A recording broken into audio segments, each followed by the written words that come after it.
పురాణాల్లో ప్రఖ్యాతి కలిగిన దైవం ధన్వంతరి. ఆయుర్వేద శాస్త్రానికి మూలపురుషుడు, వైద్య దేవుడు ధన్వంతరి అని అంటారు. ధన్వంతరిని శ్రీ మహావిష్ణువు అవతారంగా భావిస్తారు. అతను అమృతంతో నిండిన కలశాన్ని చేత పట్టుకొని ఉద్భవించాడు. ధన్వంతరి ఆయుర్వేద శాస్త్రానికి మూలపురుషుడిగా పరిగణించబడతాడు. క్షీరసాగర మథనం సమయంలో అమృత భాండ కలశంతో పాల సముద్రం నుంచి ఉద్భవించిన మహావిష్ణువు అవతారమే ధన్వంతరి అని అర్చకులు అంటున్నారు.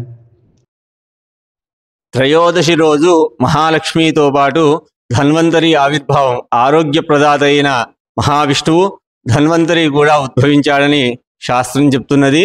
ఈరోజు వైద్యులు ఎవరైతే ఉంటారో వారు విశేషంగా మహాలక్ష్మి అమ్మవారితో పాటు మహావిష్ణు స్వరూపంగా ఉన్న ధన్వంతరిని కూడా ఆరాధించినట్లయితే వారి యొక్క వృత్తిలో ఉన్నత స్థితికి వెళ్తారు. వారి యొక్క చెయ్యి పడడంతోనే జనులందరికీ రోగ నివృత్తి జరుగుతుంది.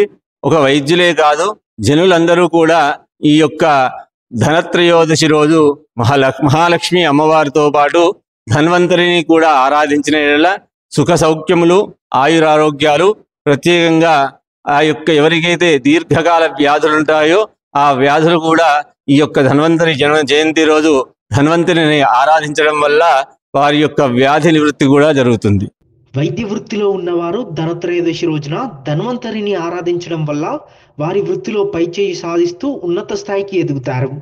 కేవలం వైద్యులే కాకుండా సాధారణ ప్రజలు సైతం ధన్వంతరిని ఆరాధించడం వల్ల ఆయురారోగ్యాలతో పాటు దీర్ఘకాలిక వ్యాధులన్నీ తొలగిపోతాయి. ధనత్రయోదశి రోజున ధన్వంతరిని ఆరాధించడం వల్ల ఆయురారోగ్యాలు, శారీరక మానసిక స్థిరత్వం, అమృత దోష నివారణ వంటి వ్యాధుల నుండి త్వరగా కోలుకోవడం, ఆరోగ్యంతో పాటు ఆనందం, సంపద వంటి మంచి ఫలితాలు కలుగుతాయని భావిస్తారు. మహావిష్ణు స్వరూపము ఆయన కూడా క్షీరసాగర మదనంలో మహాలక్ష్మి అమ్మవారితో పాటు ఆవిర్భవించాడు. ఆయనతో పాటు పలు ఔషధ మొక్కలు మొదలైనవన్నీ ఆయనలోంచి ఆవిర్భవించి జనులకు ఏదైతే రోగ నివృత్తి జరగాలో, ఆయుష్ వృద్ధి జరగాలో ఆ యొక్క మూలికలు మొదలైనవన్నీ ఆ స్వామివారి యొక్క అనుగ్రహం చేత జనులందరికీ ప్రాప్తింపబడ్డాయి. మనకు ఆయుర్వేదం ప్రధానంగా ఉండేది.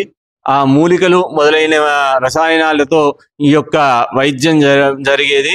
ఆ విధంగా ఇప్పుడు టెక్నాలజీ పెరిగినా కానీ ఆ ధన్వంతరి స్వామి యొక్క అనుగ్రహం చేత వైద్యం అనగానే ధన్వంతరి, ఆ ధన్వంతరి అనుగ్రహం చేతనే ఈ యొక్క వైద్యం వృద్ధిలోకి వస్తుంది.